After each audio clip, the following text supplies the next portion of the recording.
Casa Luis López de Mesa, sociólogo insigne, filósofo profundo, historiador consagrado, patriota desvelado, escritor esclarecido. La Academia Antioqueña de Historia consagra con afecto esta casa, morada de sus últimos días y muda testigo de su muerte. Medellín, noviembre 3 de 1978.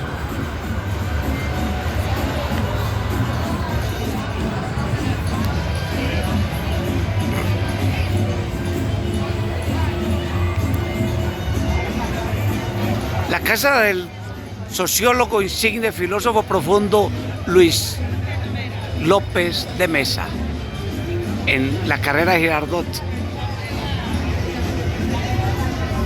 en el marco del Parque del Periodista, que le hace honor al maestro Manuel del Socorro Rodríguez, iniciador del periodismo en Colombia. Era cubano, creo.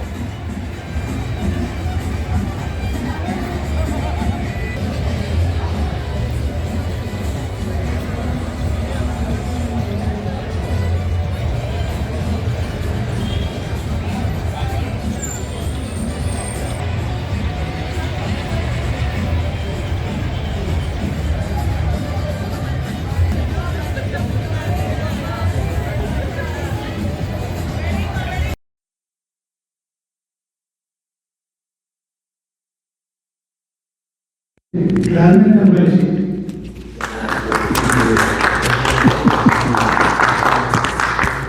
No sé si alguno de ustedes tiene alguna pregunta a Oscar. Pues, don Efraín, en primer lugar, pues, muchas gracias por este espacio que nos otorga, pero les digo la verdad, en el devenir del tiempo me preguntaba Federico hace cuánto se hizo este trabajo, hace 27 años, y justo lo hicimos en el año 97, yo al año siguiente me fui a estudiar a España y se acaba el ferrocarril. Y uno de los aspectos que más conmueve es cuando la señora dice que ya las hojas le pegan. Y lo que usted acaba de expresar, le digo pues que es lo que más emociona, pues digamos en términos de un reconocimiento, porque finalmente nosotros pues como grupo documental lo que siempre hemos querido es expresar aspectos relevantes para la historia de nuestra ciudad y nuestra región. Y en ese aspecto sí quiero reiterar mis agradecimientos con Efraín, que no en vano es ingeniero forestal, y a Federico. De verdad, Germán, pido para Germán un aplauso.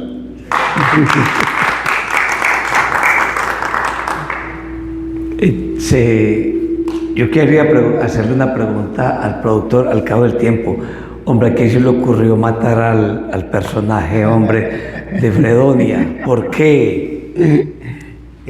Pues bueno, en primera instancia sí quiero como expresar que la iniciativa de este proyecto fue por un amigo, profesor de la Universidad de Antioquia, Jorge Iván Correa, quien fue como profesor de la historia de la empresa en Antioquia.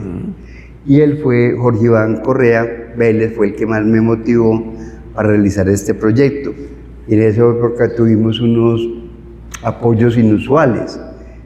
Por ejemplo, hoy en día ustedes saben que siempre está la cultura del dron, pero en esa época nos conseguimos hasta helicóptero para hacer secuencias pues, en diferentes lugares.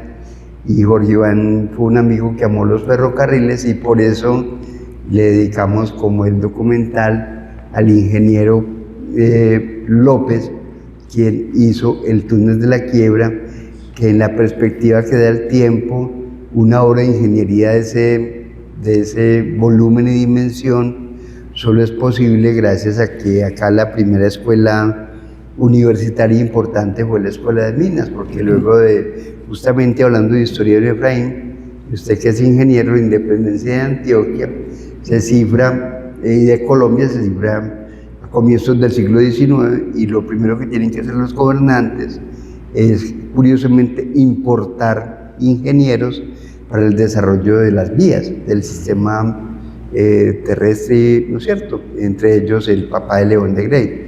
Y entonces eso pues me pareció muy bonito, entonces yo pues toda la gratitud con Jorge Iván. Ahora bien, frente a lo que dice Federico, hay un vínculo que yo no quiero pues detallar, pero el papá de Jorge Iván, tuvo al final de su vida unas circunstancias similares en las decisiones que la gente toma de finalizar con su vida. Y me da pues como pena expresar eso, pero la semana pasada 2 jóvenes que conozco decidieron acabar con la misma. Y una persona me decía, siempre hay una salida, pero hay como una tendencia continuada a asumir esa decisión de acabar con la vida. Eso pasó con el papá de Jorge Iván. Ahora bien, narrativamente era también como una metáfora, sí, que es en estos días mi gran amigo Darío Calderón y Leopoldo Álvaro, que han tenido la oportunidad de estar en muchos lugares. Yo veía un documental, por ejemplo, sobre los trenes en Europa, que por ejemplo en Viena llevan a la gente a estaciones en tren donde se montó Mozart, de los personajes importantes del siglo XIX de Freud. Entonces, por ejemplo, llevan a la gente a los trenes, aquí se montó Goethe. Entonces, y eso nos lo va a explicar más bien Federico y don Efraín, cómo puede ser que en Colombia acaben con los trenes. Un país con esta geografía solo por intereses comerciales, de lo que ya pues, sabemos, pues, pero ¿cómo puede ser posible que un país con esta infraestructura que tiene ya un tendido trazado desde Medellín a Puerto de Río, desde Barranquilla a Bogotá hasta Buenaventura, los trenes no existan cuando es un medio de transporte tan importante? Para complementar lo que está diciendo, yo solamente quiero comentar lo siguiente: cuando nos independizamos de España, realmente fue las vías que tenía Colombia en ese momento eran similares a las que llegaron los españoles a conquistar este territorio. Entonces, ustedes pueden en ese momento identificar qué se había hecho por parte de España durante cerca de 500 años que estuvieron manejando este territorio sin haber desarrollado las vías. De hecho, los recorridos eran extremadamente largos.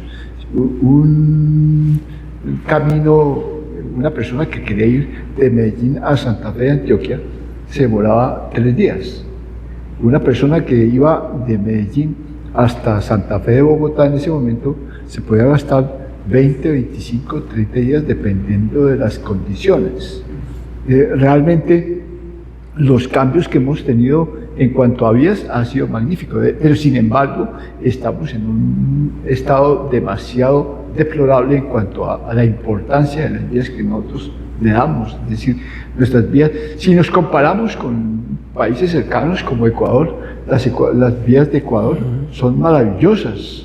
Y nosotros, ¿qué pasa? Apenas estamos como solucionando ese problema.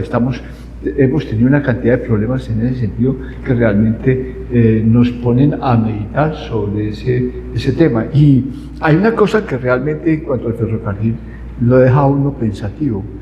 Cuando se diseñó los trenes en Colombia, se habló de un ancho de carrilera de 90 centímetros.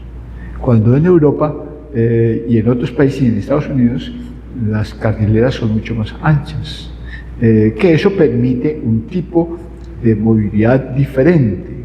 Eso fue también un limitante para poder tener un desarrollo adecuado de los ferrocarriles. Y además, decisiones políticas en donde la gasolina era mucho más importante que las vías férreas generaron esa serie de conflictos. Pero espero que a futuro tengamos una situación mucho más interesante para poder diversificar lo que es otro tipo de vías y favorecer el desarrollo del ferrocarril. Yo solamente quiero invitar aquí a los dos compañeros y a ustedes también a algo que va a ser muy interesante para Medellín. Medellín el próximo año está cumpliendo 350 años de ser declarada villa. Cuando se fundó Medellín, no hay una fecha de fundación definida. Inicialmente estuvo San Lorenzo, Aná, el Poblado, es decir, hubo diferentes lugares y solamente hasta 1675 se pudo declarar esto como villa.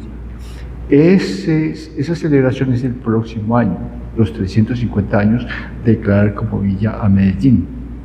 Adicionalmente, en el 2026, Medellín va a cumplir 200 años. Pregunto, ¿de qué? ¿Ustedes saben de qué? De ser catalogada como capital de Antioquia. ¿Sí? Son dos fechas que se tienen que celebrar de una forma muy importante. Y los invito, porque entre el 31 de octubre y el 2 de noviembre de este año, la Academia Antioqueña de Historia, pueden entrar a la página de la Academia para que se enteren, está organizando el primer simposio de historia de Medellín y su área metropolitana, ¿cierto? Para hacer una abrebocas a esos 350 años que se celebrarán en el 2025, en donde temas como del ferrocarril deberían participar, ¿cierto? Entonces, yo los invito y les abriré espacio para que tengamos una muestra en ese simposio, para que emocionemos a las personas y motivemos a las personas sobre esta temática que es tan importante. Don Efraín, muy clave pues como esa referencia que es de los 350 años. Dime, cuéntanos, Federico, ¿por qué se acaba el ferrocarril? Bueno, eso es una buena tarea para la academia y para la historia. Porque, bueno, estas películas, los documentales como estos, que entre otras cosas son poesía audiovisual. Es decir, ahí hay una carga de esa metáfora a la que acabas de hacer alusión, que también es un homenaje, lo que quiera. Esta película, este documental está lleno de una poética visual muy, muy profunda. Entonces, impacta. Eso tiene el arte, que le queda a usted una impresión, lo humaniza, lo lleva hacia el pasado, lo pone a soñar. Entonces, esta película, yo quiero decirte esto y compartir con ellos. Son ustedes los artistas, el artista audiovisual se convierten entonces y siguen siendo los notarios de la historia. Porque, ¿cuántos años lleva esta película, este documental? 37 años. 27 años. Y tiene toda la vigencia. Así cuando vemos cualquier obra de arte, una pintura del medioevo, o es más antiguo también, o las obras de arte Mesopotamia o egipcia, cualquier cosa, ahí está ese pueblo, ese es el arte. Entonces yo quiero rescatar eso como una obra de estas, hacen de notarios.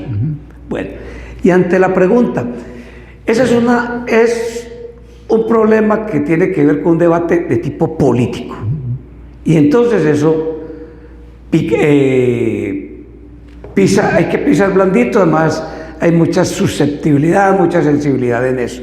¿Quiénes son los culpables? ¿Cuál es el modelo? Porque entonces en el Ecuador, como decía don Efraín, Correa cogió el tren y lo puso a funcionar y les da dinero, pero bastante, mucho dinero. Entonces, ¿por qué esto coincide con cuando se acabó Telecom? Yo estaba chiquito, hacíamos llamadas por Telecom y se acabó el Seguro Social y allá estaban los edificios del Seguro Social y se acaba el ferrocarril. Entonces hay un problema de tipo económico, de tipo político, de modelos de concebir la sociedad, de concebir sus economías, de encarar la historia. Yo era un cachifo imberbe en 1974 cuando el accidente de Chirapotó se llevó un pedazo de ferrocarril y uno cuando pasaba en el bus veía que pasaba el tren. Ya después de Chirapotó, ahí antes de la Felisa, nunca volvió a pasar el tren. Y todo eso, hasta eso se convirtió en una disculpa. Era el gobierno entonces hay que nombrar los gobiernos, hay que nombrar los ministros, y por qué fulano no hizo nada. Entonces no me los nombre porque es que eso es de mis afectos políticos. Pero si era el gobierno de Misael Pastrana Borrero. Un accidente, ¿cuántos muertos dejó ese accidente? Bueno, aquí ha habido dos accidentes que los historiadores conocen más, que es el de Chirapotó y el de Piedras Blancas. Piedras Blancas antes de llegar a Villavo. Sí. Quebrada Blanca, el de Quebrada Blanca. 50 años de celebraron. Imagínese usted. Entonces, y todo eso son hasta alertas para impulsar unos nuevos carreteables, para aplicarle la ingeniería ambiental, ¿cierto? Pero eso no ha sucedido, ni esas experiencias sirven. Entonces, eso es una pregunta muy, muy delicada, porque hay que desnudarla y ojalá desde la academia hay actas, hay decisiones de las asambleas. La historia hay que vulgarla para decirle aquí lo que pasó fue esto.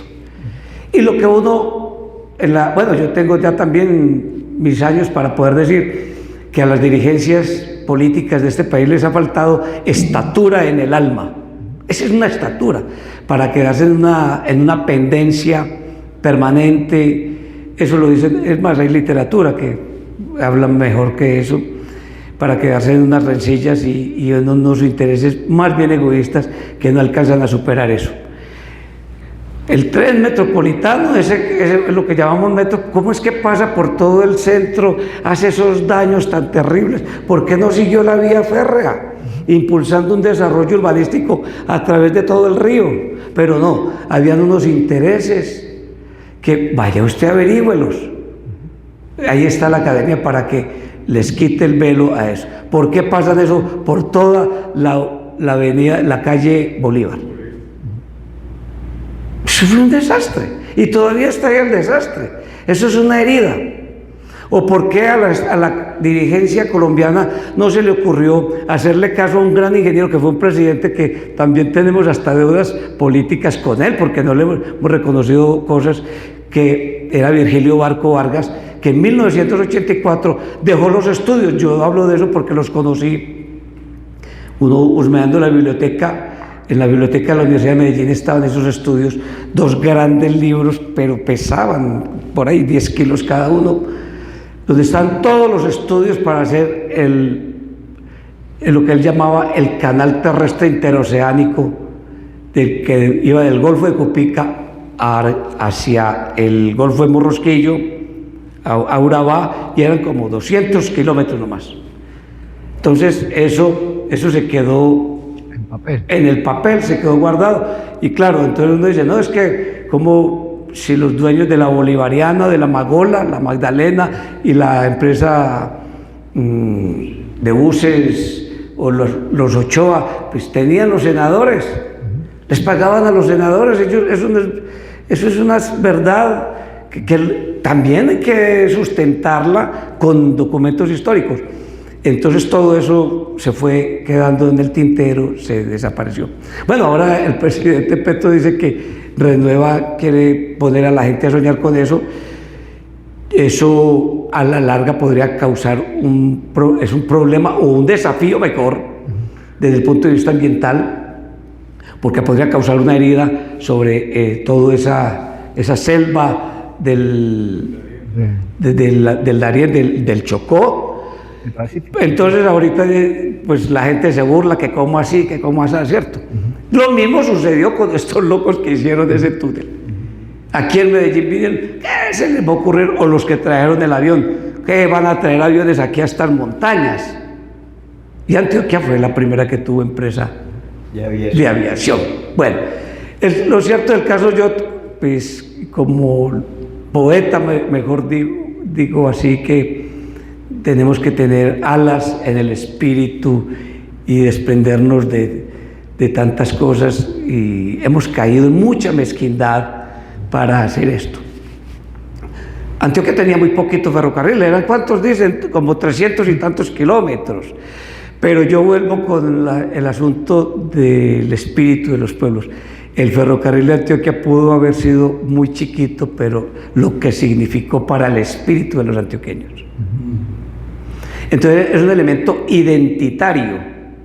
Y aquí recuerdo al poeta al que le decía que tenía la cara de caballo, el maestro Porfirio Barba Jacob, que se fue de estas tierras desengañado. Digo, no, es que me voy de estas breñas porque estas montañas no me dejan ver el horizonte. Y se fue, pero otros han abierto las alas, han abierto los ojos, han dado posibilidades para que Antioquia, en estas montañas, pues tenga futuro. El tren, y ese es el valor de las películas y todo lo que se haga al respecto, es recuperar eso como símbolo. Eso es una bandera. Es una bandera para alzar, para decirle a la juventud, creamos, hombre, nosotros. ¿Sabe qué? Unámonos y dejemos de pendejear, hombre. Ustedes que conocen más de trenes, sin tren no hay futuro. Eso es una verdad que cualquiera lo puede decir. Sin tren, no, seguimos siendo, bueno, villa, seguimos siendo es una aldea dentro de la aldea, dentro de la maravillosa aldea humana y mundial. Pero lo otro es que esos símbolos sirvan para que las generaciones presentes, las del futuro, nos arriesguemos a soñar, a decir, hombre, se nos ponen talanqueras. En este momento está en desarrollo el Festival Internacional de Poesía. ¿Cómo así que en estos pueblos un festival internacional? Ha convocado 40 países, ha convocado hasta 80 países, ahorita tiene 40, en una Medellín como estas. Entonces, eso también se convierte como en símbolos, los símbolos culturales, para ver si sirven para empujar, para jalonar. Y bueno, yo les cuento, ya para que ustedes nos cuenten, yo también monté en tren, me fui de loco, muy muchacho, lo cogí en La Dorada hasta Fundación, iba detrás de unos tambores, llegué a Aracataca y pasé al pueblo que se llama Guacamayal, Magdalena. Todavía me encontré allá con unos señores que eran sobrevivientes de la matanza, de la masacre de las bananeras. Y otra vez, les cuento esta anécdota, yo era tallador de madera, tenía un contrato en Buenaventura, me fui a tallar a Buenaventura, yo no sé si fue de Buenaventura o que yo lo tomé, fue en Buga, de Buga, Armenia. Y yo muy contento, ya llegando a Armenia, saqué el bracito así, yo estirando nuca, y lo cogían, cuando llegaba el tren, los muchachos cogían el tren a piedra. No había un vidrio bueno, y cómo es que me pegan acá, en este huesito, ¿no? Todavía me duele. Y yo decía, un tren bien largo, y me pegan a mí. Bendito sea Dios. Bueno, era una maravilla. Me acuerdo el tren de palitos, que ya cuando era el de palos, y era la maravilla el tren. Entonces uno, toda esa poética y todas esas vivencias se las recuerda los personajes que nos trajo filmados Oscar. Muchas gracias, Oscar. Dios Quedan pues 3 minutos para alguna comentario, pregunta. No, solamente preguntarte sobre la música. Para preguntarte sobre la música, pues la mayor parte la identifiqué. Hay una que creo que es de Claudia Gómez y es interpretada por este saxofonista nuestro. Lucho Bermúdez. No, de los de ahora. Ese es de clarinete. No. Entonces, fue el Kaiser, ahí aparece el Kaiser como en los créditos, ¿no? ¿El Kaiser les prestó la música? ¿O era otro Kaiser? Antonio Arnedo. Antonio Arnedo. Creo que hay. Sí, efectivamente, en ese momento una muy buena pregunta, Darío, porque en esa instancia como de la producción audiovisual en Colombia pasaba algo que uno podía alternar entre la música, digamos, la música, pero en esta, por ejemplo, se contrató música original, que la hizo una persona que se llama Jorge Ceballos, pero también se hizo algo que ya no se podía hacer, que es, por ejemplo, colocar canciones como la primera, que es la del mexicano o la de Antonio Arnedo. Por ejemplo, eso hoy en día tiene que tener permisos de derecho. Hasta los años 2000, que se legisló el tema de la música, se podía hacer eso. Pero nosotros también, lo interesante fue que tratamos de generar una música original, pero obviamente el ferrocarril y los medios de transporte tienen una economía musical increíble, pues, e incluso la historia del tren, luego leí una historia de lo que le pasó en la vida a él, completamente increíble, porque todos esos temas asociados a las estaciones, por ejemplo, solo al sector de Guayaquil, tiene un montón de música e historia. Y hay un tema muy lindo, muy antiguo, que es el ferrocarril de los Altos, que suena ahí. Ajá, sí, exactamente, exactamente. Esta forma que llega con su existencia, les voy a decir, ya que hablaron tanto de la música, el 26, no sé si recuerden, es un jueves, el tercer jueves de agosto, los voy a invitar a todos ustedes porque viene a presentarse el municipio de Argelia de María, algo que es tremendamente maravilloso. En Argelia de María se declaró patrimonio inmaterial una música que diseñaron allá en ese municipio. Viene un grupo de artistas de ese municipio a presentar ese danzón. La historia es extremadamente hermosa porque Argelia en 1970-80 estaba completamente abandonada de los medios de comunicación. En ese punto solamente se escuchaba las radios de Cundinamarca y Caldas. Ellos se desarrollaron con esas tendencias. De Medellín no veía nada porque no había antenas. Entonces, y desafortunadamente se les presentó un problema de guerrilla muy fuerte. Entonces, estos guerrilleros en momentos de descansos raspaban sus guitarras y tocaban músicas guerrilleras y estos señores crearon un danzón muy particular. Ese tercer jueves de agosto se va a hacer esa presentación de ese bien inmaterial, de ese danzón